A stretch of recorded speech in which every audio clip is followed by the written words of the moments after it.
Bienvenidos a su programa Justicia para Todos. Soy el abogado Héctor Becerra Orefice y como ustedes saben, en este programa lo que se pretende es que ustedes conozcan sus derechos y obligaciones de una forma clara, de una forma resumida, de una forma sencilla. El día de hoy no es la excepción. Hoy platicaremos acerca del derecho fiscal, qué es lo que los contribuyentes deben de evitar para que no les llegue alguna sanción a ustedes como contribuyentes o personas físicas o personas morales. Bien, pues quédese a lo largo de esta transmisión porque se va a poner muy interesante. Ahorita está muy de moda platicar acerca del derecho fiscal y bueno, tienen que tomar muchas precauciones. Síganos a lo largo de esta transmisión. Vamos a una pequeña pausa comercial y regresamos. Muchas gracias.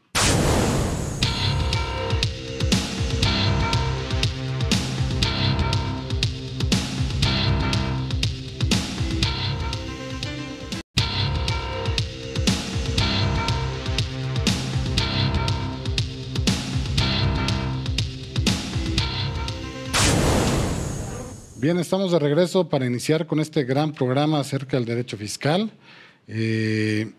Acuérdense que es cómo evitar ser sancionados por las autoridades fiscales, lo que debemos de tomar en cuenta todos los contribuyentes. Para ello he invitado a una serie de abogados, peritos en la materia, que conocen ampliamente el derecho fiscal, a los cuales les agradezco mucho el que estén aquí en su programa de Justicia para Todos. Y bueno, el día de hoy nos acompaña la licenciada Meisín de la Cruz. Bienvenida aquí a su programa. De igual forma tenemos a la licenciada Jacqueline Monroy. Hola, buenas noches a todos. Casi no es conocida en este programa, pero bueno, bienvenida. También nos acompaña el licenciado Alejandro Arzate Mejía. Bienvenido, él es abogado fiscalista. Gracias, señor. Buenas noches y gracias. Un prestigiado abogado fiscalista. Y de igual forma nos acompaña el licenciado Mauricio Murillo, que también nos ha acompañado ya en otras ocasiones y que sabe ampliamente como abogado fiscalista, ¿no?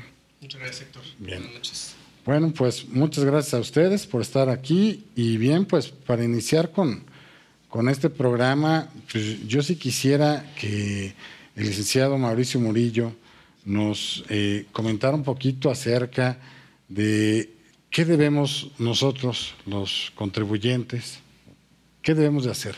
O sea, ¿qué debemos de tomar en cuenta para estar sanamente en la materia fiscal? ¿Qué debemos de evitar para no caer en algún conflicto, en alguna multa, en alguna cosa ilegal, digamos, en materia fiscal? Claro. Muchas gracias, Héctor. Pues mira, pues más que nada, contestando tu pregunta de una forma sencilla y fácil, pues cumplir con las obligaciones que cada uno como contribuyentes tenemos. Me gustaría, antes de entrar de lleno al tema de hoy, hablar de que el pasado 4 de agosto, el SAT y la PRODECON emitieron un comunicado de manera conjunta en el que expusieron nuevamente la situación de los amparos que promovieron algunos contribuyentes, personas físicas y morales, respecto de la situación del buzón tributario, la contabilidad electrónica, en fin, ¿no? Y pues en este comunicado se expone la situación del resultado de esos amparos y al final del día se invita a los contribuyentes para celebrar acuerdos conclusivos y con ello pues regularizar su situación pues de irregularidad, ¿no? O en la que puedan ellos ser objeto de alguna revisión, en fin, ¿no? Entonces, pues bueno, esto nos motiva pues a exponer, ¿no? como abogados a los contribuyentes algunos de los puntos principales que debemos tomar en consideración para evitar incurrir en alguna sanción, inclusive hasta en un delito fiscal. Bien. O sea, aparte de la sanción puede ser un delito fiscal. Desde luego, así lo prevé nuestro Código Fiscal de la Federación. Y pues bueno, la finalidad de este programa pues es exponer algunos de esos puntos, ¿no? para que los contribuyentes los tengan en cuenta. Hay muchísimos que nos están viendo seguramente que llevan mucho tiempo pues en la irregularidad, ¿no? Entonces, bueno, esa es la finalidad, exponer algunos puntos. Y pues vamos a empezar muy puntualmente con algunos comentarios respecto a el principio, que es desde que no están inscritos en el Registro Federal de Contribuyentes, ¿no? O sea, todas las personas, digamos, físicas y morales Primero que nada, para evitar cualquier sanción, debemos de inscribirnos en el Registro Federal de Contribuyentes. Es correcto. Hay gente que pues realiza actividades, actos, y pues no están inscritas en el registro, y pues es la obligación principal, ¿no? Con la que podemos empezar a hablar de estas irregularidades, es que no están inscritos en el registro. Y pues bueno, recordemos que esta es una obligación de los contribuyentes. Están inscritos tanto personas físicas como personas morales, y que ellos tienen un plazo para solicitar su inscripción. Sobre todo las personas morales, cuando son constituidas, ellos deben de solicitar esa inscripción y posteriormente demostrar, ¿no?, en este caso, al fedatario que ya están constituidos, ¿no? Aquí la licenciada Jackie nos había platicado un poquito que ella tiene algunos problemas, algunas cuestiones en corredurías públicas, en notarías públicas, con respecto a esta parte de que no haya esa inscripción, ¿no?, en el Registro Federal de Contribuyentes. No sé si nos quieres Sí, platicar gracias, un poquito Héctor. acerca. Lo que pasa es que algunos fedatarios pueden hacer, bueno, más bien, los fedatarios pueden hacer la inscripción en el SAT de las personas morales que constituyen. Sin embargo, para cumplir, hay ciertos requisitos que se deben de cumplir por parte de los socios o accionistas para poder inscribir a las personas morales. Entonces, dentro de este catálogo o lineamiento, existen varios comprobantes que se deben de exhibir. Entonces, a veces se presenta un problema con los mismos socios, porque dentro de estos comprobantes está un comprobante de domicilio a nombre de uno de los socios o de la sociedad, pero no puedes no puede haber un comprobante a nombre de la sociedad que se acaba de constituir, porque muchas veces te piden el RFC, que todavía no lo tienes, y que para el RFC te piden el comprobante de domicilio. ¿Qué fue primero, el huevo o Exacto. la gallina, ¿no? Después también otro comprobante es el contrato de apertura de banco, de cuenta de banco, o un estado de cuenta de esa apertura de banco. Y volvemos al mismo punto. Tú vas a tu banco y dices, oiga, yo ya me constituí, aquí traigo mi escritura o mi póliza que me dio el fedatario, y te dicen sí, pero necesitamos su RFC. Y entonces tú dices, oye, pero si en el RFC me están pidiendo, o uno de los comprobantes que puedo utilizar es la cuenta de banco o el estado de cuenta, y entonces volvemos a entramparnos. Otra también es el contrato de arrendamiento de la oficina, por ejemplo, pero además debe de llevar su comprobante fiscal. Y entonces volvemos al mismo punto, pero es que necesito ese documento para inscribirnos en el RFC. Entonces ahí yo siento un poco que hay una contradicción en ese catálogo de documentos que te sirven como comprobante de domicilio para que el fedatario te pueda inscribir en el RFC. La inscripción. Y la verdad es que también es un Normalmente problema. ellos serían los que hacen ese trámite. Normalmente los fedatarios son los que hacen el trámite, y la verdad es que también es un problema, porque cuando el fedatario va al SAT a llevar todos los expedientes de las sociedades que inscribió, también te encuentras con que en ese momento el SAT decidió que comprobante ya no te sirve, y entonces te regresa tu expediente cuando el fedatario ya dio de alta a la sociedad, y entonces tienes que hablarle al cliente para decirle, ahora cambia el comprobante. Necesito otro comprobante, digamos. Entonces, ¿no? sí, muchos fedatarios, la verdad es que se evitan esta situación y entonces no dan de alta a las sociedades, ¿no? O sea, todos los fedatarios lo pueden hacer. Sin embargo, por esta situación de todos estos comprobantes y demás, muchos fedatarios dicen, nosotros no damos de alta, ¿no? O sea, se evitan ese peregrinar, ¿no? Claro. Ahora, adelante, Alicia. Aclarar a lo mejor un punto que está comentando Jackie también, que cuál es el origen de todo esto. El origen, desafortunadamente, uno pensaría al principio que si el SAT o el Estado es el que quiere tener el padrón para captar contribuyentes, pues debería ser muy sencillo inscribirnos. Claro. Cualquier persona que esté realizando una actividad se puede inscribir para que esté yo en el padrón y entonces esté identificado ante el SAT.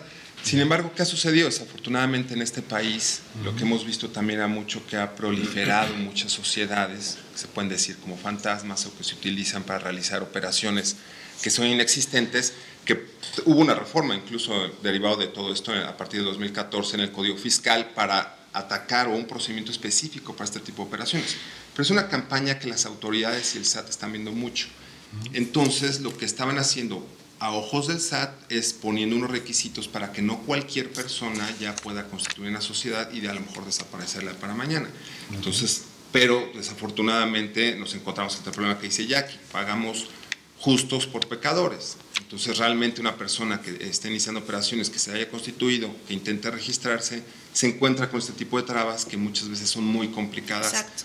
Uno tiene que estar yendo al SAT y tiene que estar perdiendo medio día, a lo mejor, para arreglar una situación y no se puede arreglar. Tiene que hacerlo más eficiente. Tendría que ser más eficiente, exactamente. O sea, es decir, tiene que haber un equilibrio entre lo que el fin que persigue el Estado de frenar este tipo de operaciones, que es totalmente válido. Obviamente en este país todo el mundo estamos interesados en que no exista eso, pero también frente a las personas que lo están haciendo o lo quieren hacer de forma correcta.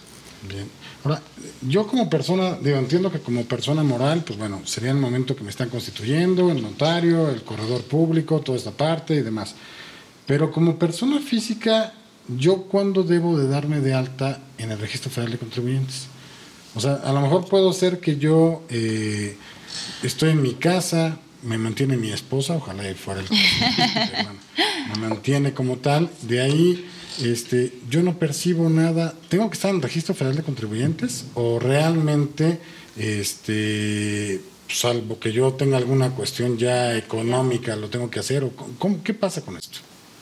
Pues no, realmente, si tú no percibes ningún tipo de ingresos, es importante recordar que el objeto del impuesto sobre la renta, bueno, es son los ingresos. Bien. Entonces, si tú no percibes ningún tipo de ingreso, realmente no estás obligado a darte de alta en el Registro Federal de Contribuyentes. Entonces, si tú estás en tu casa y tu esposa te mantiene, pues no. Si ella me deposita mi cuenta, por ejemplo, para pagar, no sé, las colegiaturas de los hijos o no sé, para comprar el supermercado o algo, ¿ese sería un ingreso o no sería un ingreso? Sí, ahí sí hay un tema, y más ahorita porque, bueno, el SAT tiene la facultad de, ahora sí que de revisar tus cuentas bancarias, y puede llegar un requerimiento directamente contigo o puede hacer un requerimiento en la Comisión Nacional Bancaria y de Valores, entonces pidiendo todos tus estados de cuenta y ver que efectivamente tú tienes ingresos en tus cuentas bancarias. O sea, entonces, sí me tendría que dar de alta como tal. Sí, realmente yo creo que sí, para evitar alguna posible contingencia y pues ahora sí que... Pero ahí en este caso, por ejemplo, en el ejemplo que está poniendo Héctor, si se diera de alta, pues entonces estaría siendo acreedor a ya unas obligaciones, a cumplir unas obligaciones, ¿no? Y si él, bajo el supuesto, está recibiendo el dinero por el ingreso de su esposa, pues más bien sería, estaría... en caso de eso, hasta exento por ser una donación entre cónyuges, ¿no? Pero al darlo de alta, pues ya se está haciendo acreedor a cumplir ciertas obligaciones, ¿no? De declaraciones. Sí, si se diera de alta, sí. Es decir, como bien comentas, las donaciones entre cónyuges están exentas, pero también tienen que cumplir con unos requisitos. Cualquier donación o cualquier operación que llevamos con contribuyentes tiene que estar amparados por un contrato, por un comprobante muchas veces, por una póliza, dependiendo obviamente del régimen, pero tendrían que estar amparados. El problema, y se da mucho con las señoras, hay muchas amas de casa en el sentido de que reciben ingresos y han sido objeto de revisiones del SAT y en algunos casos sí les están pidiendo que se den de alta a lo mejor en el RFC. Desafortunadamente creo que es un criterio que es como muy variado en cuanto a las administraciones, al menos de lo que hemos visto, porque nos ha tocado un caso, recuerdo perfecto, un caso de una señora que toda su vida estaba en ese supuesto y decía, yo nunca he trabajado. O sea, yo siempre recibo ingresos. Nadie me había dicho que me tengo que dar de alta. ¿Cómo es posible que ahora me estén diciendo que yo debo de estar dado de alta o que debo tal cantidad de ingresos? Entonces entramos en un debate de que muchas veces también, dependiendo de la cuantía, a lo mejor es cuando se tienen que dar de alta o no. Vamos a una pequeña pausa comercial. Regresamos.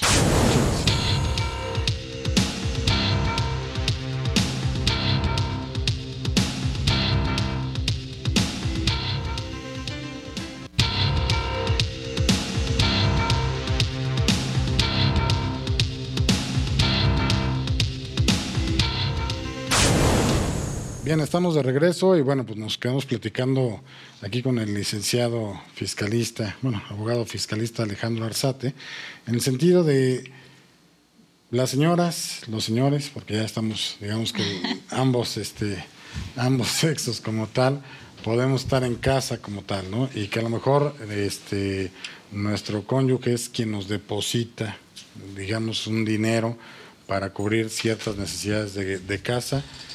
¿Y se consideraría un ingreso para yo tenerme que dar de alta ante las autoridades hacendarias o no me tendría que dar de alta? Y creo que esa parte es muy importante, Héctor, o sea, que maticemos un poco más en eso, porque hay que ver Es decir, la parte jurídica, como nosotros la conocemos, un ingreso es cualquier aumento en el patrimonio de las personas. Así es. El hecho de que yo ahorita agarre un peso aumenta mi patrimonio. Si me pregunto, ¿eso es un ingreso? Claro que es un ingreso. Ahora, pero una cuestión es que es un ingreso y otra cosa es que efectivamente yo tenga o esté obligado a pagar un impuesto por ese ingreso. Okay. Que eso es distinto. Como comentaba ya aquí, desde luego las donaciones entre cónyuges están exentas. Entonces, en principio, no se tendría que pagar impuesto por eso. Tiene que haber, hay una serie de requisitos y dependiendo del monto que tendrían que cubrir comprobantes. Porque desafortunadamente volvemos al mismo tema. Aquí el tema fiscal, y lo dicen todos los estudiosos, es un tema que el Estado va viendo cómo actúa la sociedad y va tapando un lado y va haciendo y pagan justos por pecadores. Claro. Entonces realmente se tiene... ¿Y por qué comento esto? Porque muchas veces, como el ejemplo de la típica señora que platicamos, yo no tengo nada, es decir, yo simplemente mi esposo me deposita mes con mes mis ingresos. ¿Y con qué comprobante te da tu Tengo esposo? una cuenta bancaria, digamos, de ahí por cuestiones prácticas me hace un depósito de su cuenta a mi cuenta, pero ahí, digamos, o sea, sí habría la donación que no causaría ningún tipo de impuesto como tal, pero aquí lo único que yo no sé es si yo tendría que estar dado de alta o no, aunque sea, digamos que no va a causar algún impuesto como tal. Esa es la parte donde yo preguntaría, y yo creo que muchos de los televidentes estarían con ese mismo sentido, ¿no? Si lo tienen bien documentado y realmente puede ser, o sea, que se sostenga que es una donación, yo creo que no se tiene que dar de alta. No se tendría que dar de alta. Yo creería que no tendría que darse de alta, a menos que haya alguna disposición que ahorita esté pasando yo por alto, en la miscelánea o algo que nos maneje bajo un monto, determinado monto, que a lo mejor sí se tenga al menos que esa obligación que cumplir. Pero en términos generales yo tendría que decir que no. Aquí, Héctor, sería importante, retomando lo que hemos venido comentando los panelistas, hay que distinguir, hay que tomar en cuenta cada caso en particular. Bien. Efectivamente, como lo acaba de decir Alejandro, hay que respaldar, ¿no?, todos los actos que se realicen, ¿no? No, con ello, no es que... Cada caso es diferente y habría que distinguir si efectivamente tiene que darse de alta o inscribirse en el registro. En caso de que los actos o actividades que realice pues sí ameriten, pues desde luego que hay que prever esa situación y regularizarse, porque como lo empezamos a platicar al inicio del programa, las consecuencias de no estar inscrito cuando debiera estar el contribuyente inscrito por los actos que realiza, pues pueden ser hasta constitutivos de un delito. O de una multa, ¿no? En este caso, el Código Fiscal prevé que el no inscribirse en el RFC por más de un año, a partir de la fecha en que debió haberse inscrito, es con sanción de 3 meses a 3 años de prisión. O en materia de, digamos, un delito como tal, así es, esa no sería está inscrito en el la RFC, sanción. Teniendo la el obligación. señor de la esquina que tiene su puesto de tacos tiene que estar inscrito y si no se inscribe, esa es su sanción. Es correcto, es correcto. Desde siempre, bueno, la autoridad ha aplicado esta disposición de manera discrecional y bajo el ejercicio de sus facultades, ¿no? Pero está previsto en el código y pues a lo mejor no propiamente el comerciante que tiene una actividad muy específica, pero hay muchos contribuyentes que viven en esa irregularidad sin estar inscritos y pues bueno, están incurriendo en esta conducta que habría que tomar en consideración. Que es un delito, por lo que entiendo, no grave. Exacto. Y si no es un delito grave, puedes meter la caución, digamos, la fianza, Así es. para poder salir, pero sí está sujeto a un procedimiento penal. Así es, desde luego. Pero bueno, yo creo que aquí, lejos de alertar a los contribuyentes de esa forma, de asustarlos, de asustarlos propiamente, pues es de invitarlos a que se regularicen, ¿no? Esa es la finalidad. Si están en ese supuesto, pues bueno, inscribirse y evitar. Cada caso sería, digamos, tendríamos que irlo revisando como tal, si sí se tiene que dar de alta en el Registro Federal de Contribuyentes, si no se tiene que dar de alta. Así es. Y bueno, cuáles serían las sanciones como tal, ¿no? Así es. Ahora, luego. ¿ahí qué pasa? O sea, yo, por ejemplo, si hago de forma esporádica alguna operación, ¿me daría de alta o no? Pues bueno, hay operaciones que desde la sola realización de una sí implica, ¿no? ¿Y me tengo que dar de alta junto con la operación? ¿O lo tengo que hacer antes? Debes de estar. Si la operación, vamos, el ejemplo más sencillo, bueno, si el acto que tú realizas amerita que, bueno, en este caso de esa actividad, debes de emitir un comprobante, pues sí, debes estar dado de alta. Dado de alta en el registro. Creo que es. se tiene ahí un término, ¿no? Para poderse presentar o algo así, ¿o no? Sí, en términos generales es un mes después de que inicias tus operaciones. Es decir, O sea, inicio operaciones y luego ya me doy de alta. Ser exactamente como un mes. Y ahí también es importante ver, ahí es una pregunta para ustedes, es si yo realizo varias actividades, o sea, por ejemplo, lo que comentaba hace rato, soy socio o accionista, pero también soy profesionista independiente y demás. Además tengo inmuebles y los rento. Exacto, también rento inmuebles. Tengo que ir aumentando mis actividades fiscales, ¿no? No sé. Sí, en el RFC tienes que, por cada actividad que tengas, tienes que ir modificando o aumentando. Para que la autoridad, digamos, sepa las obligaciones que tienes. Todos tus ingresos de dónde vienen. Exactamente, igual a lo mejor nada más estás dado de alta por sueldos y salarios, pero ya te vas a dedicar a rentar tu casa. Entonces tienes que darte de alta por ingresos por arrendamiento. Y a lo mejor también prestas servicios, en fin, no tienes Y ahora la modificación es muy fácil porque se hace a través del portal del SAT. Entonces, cada uno de las personas que ya se registraron en el RFC y además dieron de alta lo que es la famosa FIEL, que es una firma electrónica, tienen acceso al portal del SAT y entonces puede uno acceder. Y hay varios, ya que estás inscrito, ya que estás inscrito, exactamente, ya eres cautivo y entonces tienes.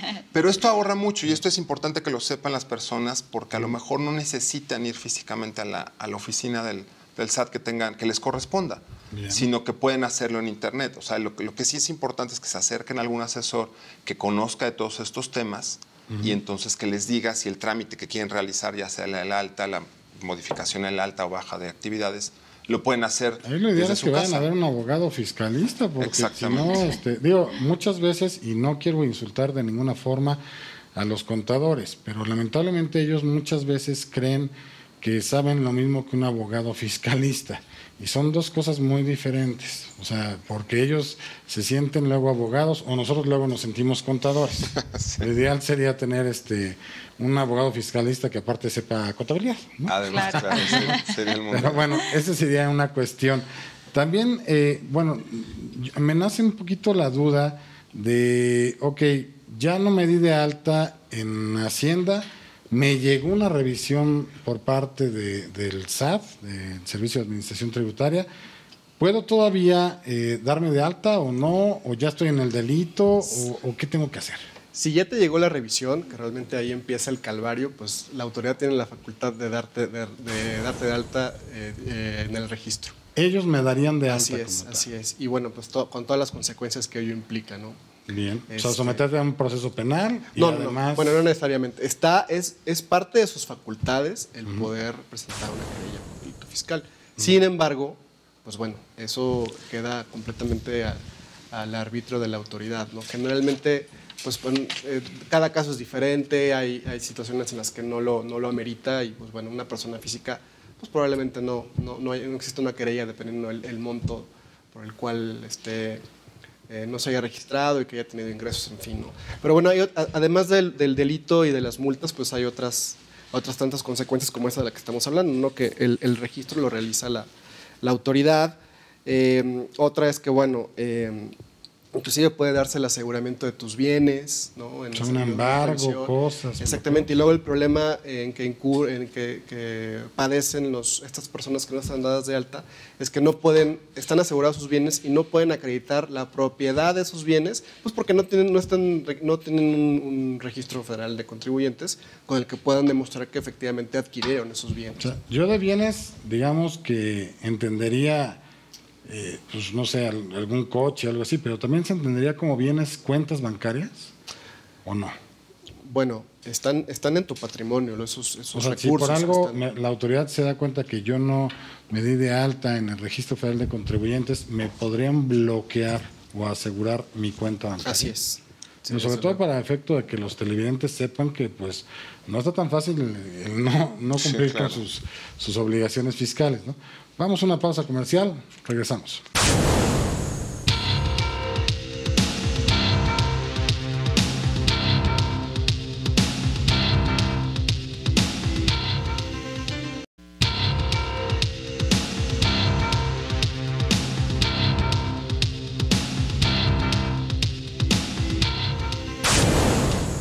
Bien, independientemente del programa que estamos llevando a cabo, tenemos algunas preguntas que nos hace el público en general, los cuales sé que no corresponden al tema de este programa, mas sin embargo sí quisiera dar respuesta al público en general, a sus interrogantes, con la finalidad de que se sientan atendidos, que sepan que estamos preocupados y que sus intereses son nuestros intereses. Le pediría a la producción que nos pusiera la pregunta que nos hace una persona, que se llama Compoluismi PC, y bueno, esta persona comenta que qué pasa cuando el contrato se lo ha hecho verbal y la inquilina tiene 3 meses sin pagar el alquiler. ¿Qué hacer en estos casos? Digo, por lo que entiendo es una cuestión de arrendamiento y es que no se ha firmado algún contrato, sino se hizo de forma verbal, que no se ha pagado en el plazo de 3 meses la renta como tal, y dice también cuánto tiempo hay que darle al inquilino para que desocupe el departamento. Bien, o sea, una rescisión o una terminación de dicho contrato. No sé si aquí algunos abogados nos puedan ayudar a responder dicha pregunta. No sé si aquí es importante, comenta la persona que el contrato es verbal.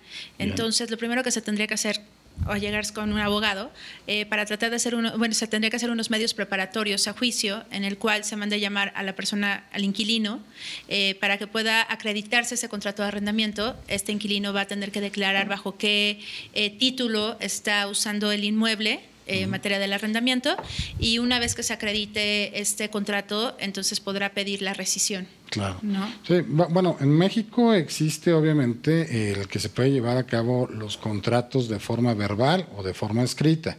Sí es válido que sea de forma verbal, pero lo malo es que se queda uno sin un comprobante, sin un documento para poder incluso presentar un juicio de controversia de arrendamiento inmobiliario, ya que incluso ese tipo de juicio, por lo menos en la Ciudad de México, nos solicita exhibir como tal el documento que sea del contrato de arrendamiento.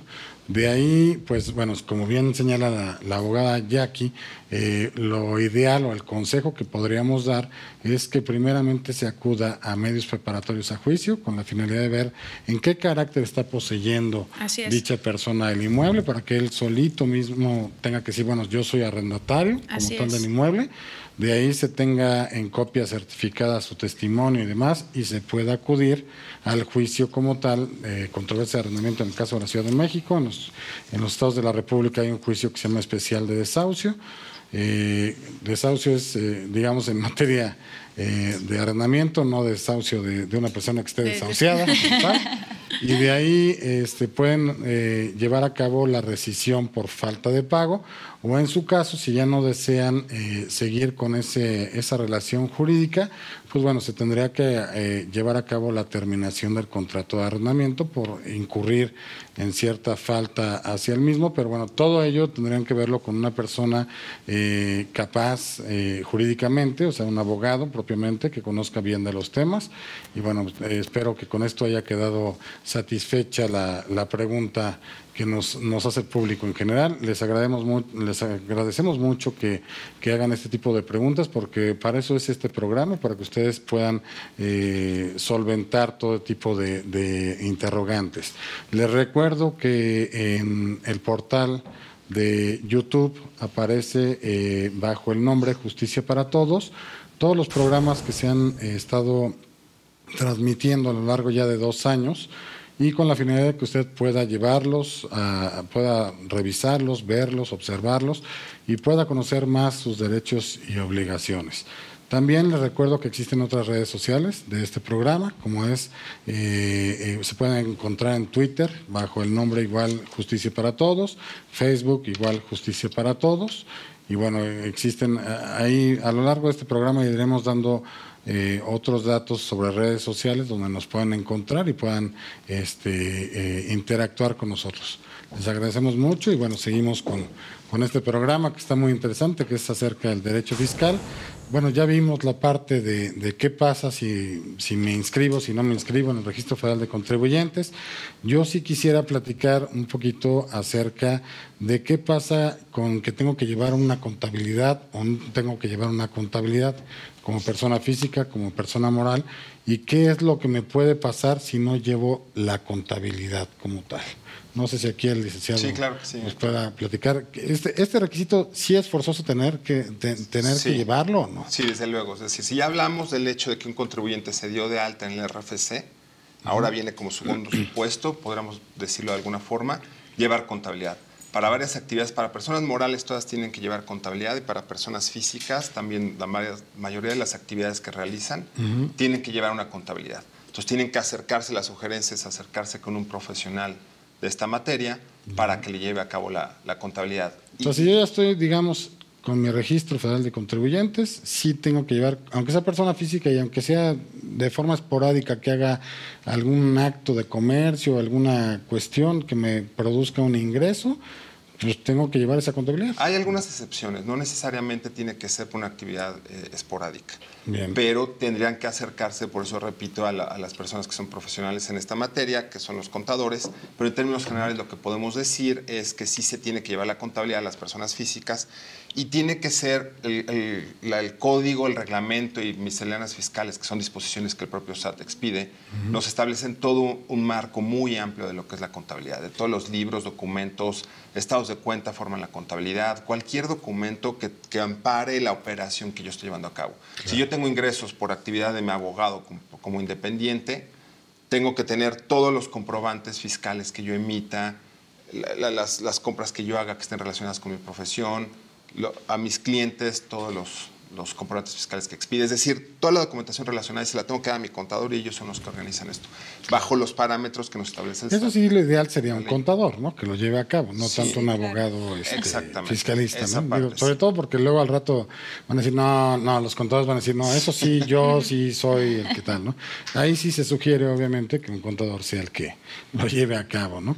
Ahora, ¿qué pasa si, el antes de yo no tengo contabilidad, el sí la tengo, y cuánto tiempo la debo de tener como tal esa contabilidad? O sea, ¿durante cuánto tiempo debo de tenerlo? ¿En qué comprendería toda esta parte? Bueno, el Código Fiscal nos establece que las autoridades pueden revisar la contabilidad de los contribuyentes hasta 5 años atrás. Bien. Entonces, digo, hay ciertas excepciones cuando el contribuyente no esté localizable, esté desaparecido, que obviamente el plazo aumenta. Pero si eres un contribuyente que está inscrito en el registro público, que está localizable, únicamente te pueden revisar 5 años para atrás. Entonces, es el plazo. Y si fueran, se me ocurre obviamente, actividades un tanto ilícitas o dudosas o simuladas, ¿da lo mismo? ¿5 años? ¿Cómo tal? Sí, 5 años. Sí, 5 años para atrás, para que caduquen las facultades de la autoridad para poder revisar. Y habría que ver cada caso, porque como comentaba ella, si no está dado de alta en el RFC, obviamente este plazo se amplía. Es decir, y también la misma ley nos dice que si son actos que se siguen llevando en el tiempo, entonces esos 5 años se amplían. Es decir, sería interminable. ¿Desde dónde los cuentas? Pero realmente es una cuestión como no hay mucha seguridad jurídica, no sé qué opinan aquí mis colegas, pero no hay mucha seguridad en ese sentido porque realmente son supuestos muy amplios que da la ley. El legislador dio un supuesto muy amplio para decir cuando no acaben las actividades y se siguen realizando. Entonces, podemos llegar y poner un ejemplo, discutir aquí horas realmente si una actividad se terminó o se sigue realizando para que entonces esos 5 años se acaben o continúen. Claro, fíjate, Héctor, que estamos tocando un tema muy importante y es que en el conocimiento general de la gente, o es lo que usualmente se pasa de boca en boca, ¿no? Nada más te pueden revisar 5 años, cuidado. El no estar localizado, el no tener un registro, implica que lo que tú habías pensado que ya no te iban a revisar y a lo mejor ya destruiste esa contabilidad por pensar que no te la pueden revisar, pues ¿qué crees? Que el plazo ¿Y cuál es puede el ser máximo que te puede revisar la autoridad? 10 años. O sea, 10 no hay años, 15, no hay pero hay 20. que tomar en cuenta a partir de cuándo empezaron esos 10 años. ¿no? Okay. Por eso es que es importante estudiar el caso, analizar el caso a detalle. En específico. Para ver desde cuándo puede la autoridad tomar en cuenta esos 10 años. Pero si, por ejemplo, ahorita estamos en el año 2016, supongamos que yo de plano no tuve la contabilidad, sí hice actividades y demás. lo más tarde sería, o sea, lo más que se puede extender es 2006. O va más allá. En este caso habría que tomar en cuenta desde en qué momento fue en que incurriste, por ejemplo, el no haberte dado de alta en el RFC, ¿no? Okay. Desde ahí, el haber incurrido en esa irregularidad se amplía el plazo para que la autoridad pueda ejercer sus facultades, ¿no? Bien. Entonces, como también, por ejemplo, hay que tomar en cuenta cuando se impugna, ¿no? Que es lo más se controvierte algún crédito, en fin. Pues también hay una prescripción. Exactamente, hay que tomar en cuenta ese plazo para considerar el conservar la contabilidad. Bien, igual se nos está acabando el tiempo de este bloque, pero seguimos, yo sé que es muy interesante el tema, pero vamos a una pausa comercial, regresamos. Muchas gracias.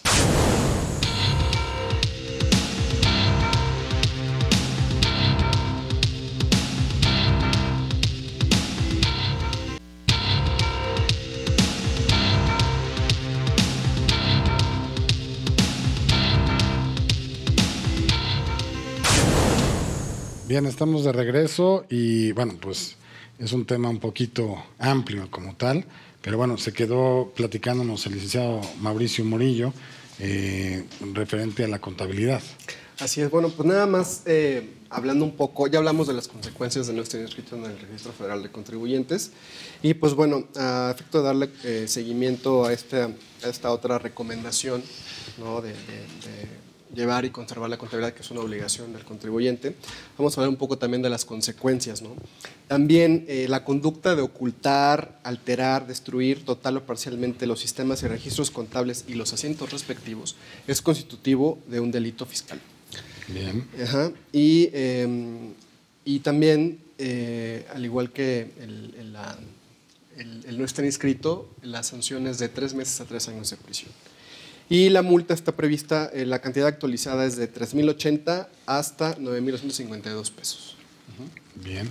Pero bueno, esto es grave, pero independientemente de estas multas, esta sanción, ¿no? La económica, está la situación de que la autoridad, al no tener tu manera de demostrar cómo estás llevando tu contabilidad, puede determinar presuntivamente las contribuciones que hayas omitido.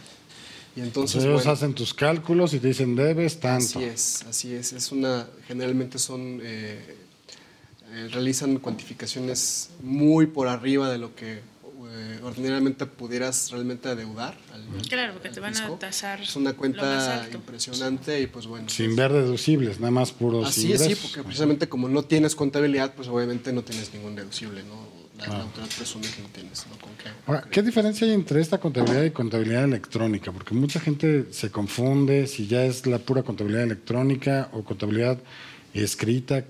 ¿Qué es esta parte? La obligación de los contribuyentes de 2014 para acá es ya de expedir comprobantes fiscales electrónicos, ¿no?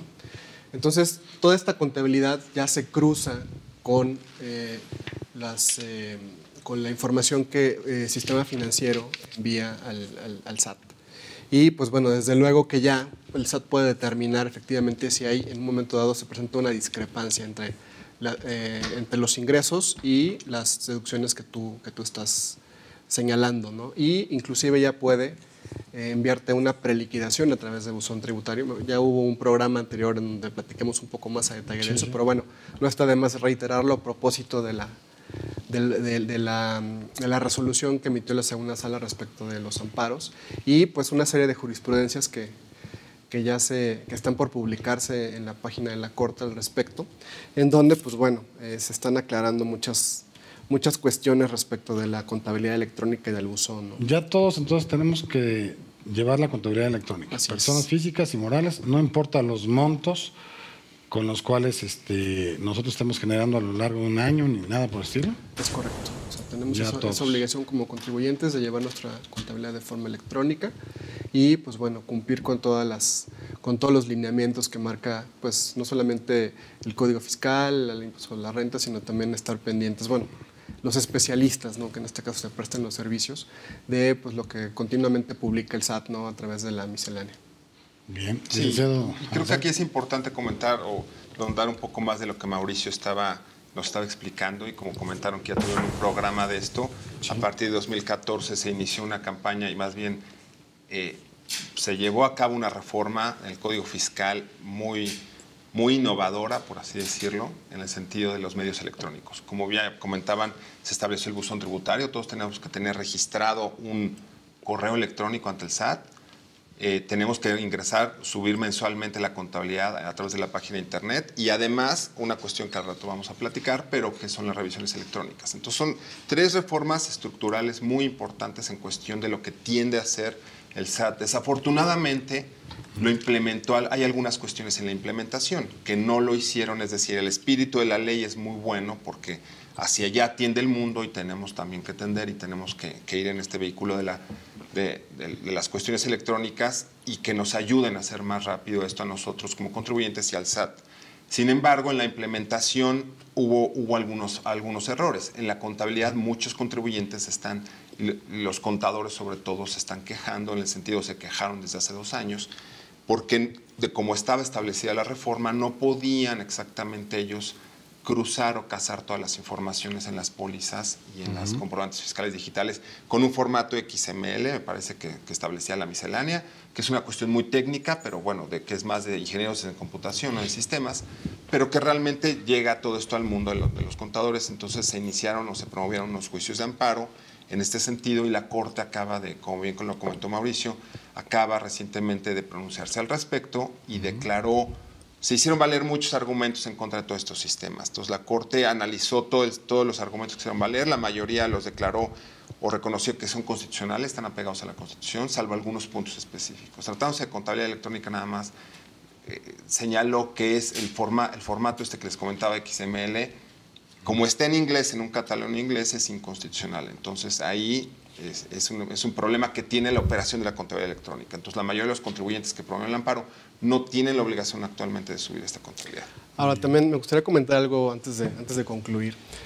Ocurre que de repente pues una empresa, una persona física, llevan su contabilidad electrónica. Y ha ocurrido, recuerdo un asunto reciente, la contabilidad electrónica fue secuestrada. De repente, la contabilidad está en el servidor de la empresa, ya no está. Y un hacker, una persona especialista en sistemas, les envió un mensaje en el cual solicitaba que a través de una cantidad incierta bueno, no supe ese dato a detalle, de bitcoins, solicitaba que le hicieran esa transferencia de bitcoins. Virtual. Así es, y desgraciadamente el contribuyente tuvo que pagar para poder recuperar su contabilidad y no incurrir en conductas como las que estamos hablando. Entonces, es un problema muy, muy grave el ser pues víctima de estos especialistas en sistemas. La recomendación para concluir un poco este tema de la contabilidad es tener un respaldo. Así es, en la nube, en fin, tomar providencias, porque ha ocurrido que empresarios, pues bueno, tienen este problema y son víctimas de los hackers respecto de su contabilidad. Es un problema grave. Parece de película, ¿no? Parece de película. Sí, desde luego, un asunto real. Y en la contabilidad electrónica, ¿qué tenemos que subir? O sea, realmente, ¿qué tenemos que subir como tal de nuestra contabilidad a Hacienda como tal? Bueno, realizar los asientos de los ingresos y los gastos que tú como persona físico-moral estás teniendo. O sea, así tan fáciles, digamos. Sí, desde luego, sí. Claro, que sería cuestión de los contadores como tal, ¿no? Se ha hecho un poco más sencillo para que la autoridad también tenga esa facilidad, ¿no? Como dice Alejandro, es el futuro. Eventualmente en Latinoamérica los países irán incorporándose a esta forma de cumplir con las obligaciones fiscales y pues bueno, México va adelante un poco. Vamos avanzando, así es. digamos. Sí. Vamos a ir ajustando también esa parte, porque se tiene que ir ajustando según lo que vayamos viendo, ¿no? Como estos archivos de XML que están en inglés y toda esta parte, ¿no? Bien, pues lamentablemente se nos ha agotado el tiempo de este programa. Yo que más quisiera poder tocar pues, todos los demás temas que hay.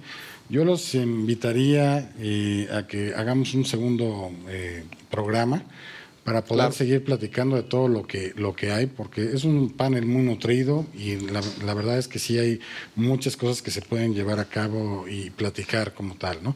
Entonces, ojalá y podamos contar con su asistencia Desde luego. próximamente. Encantados. Bien, si usted tiene alguna duda, alguna aclaración que desea realizar, en pantalla aparecen los datos de una firma legal, donde usted pues, puede exponernos ahí su duda, su comentario, y bueno, podemos llevarlo a cabo a cualquiera de los panelistas, o incluso si tenemos en ese momento la respuesta, pues se podemos indicar, ¿no? Bien, pues si usted se ha perdido alguno de los programas de Justicia para Todos, en YouTube aparecen los datos de Justicia para Todos, aparecen todos los programas que se han estado transmitiendo a lo largo ya de 2 años y tantos meses, digamos, y de ahí, pues bueno, usted puede conocer más sus derechos y obligaciones y además de participar, ojalá, en más redes sociales para que puedan conocer más y dar sus dudas como tal. Bien, pues no me resta más que agradecerles a los panelistas que nos acompañaron en este programa, Gracias. a la producción por hacer posible el mismo, y agradecerles a ustedes, televidentes, que nos han sintonizado, que nos han acompañado a lo largo de esta noche.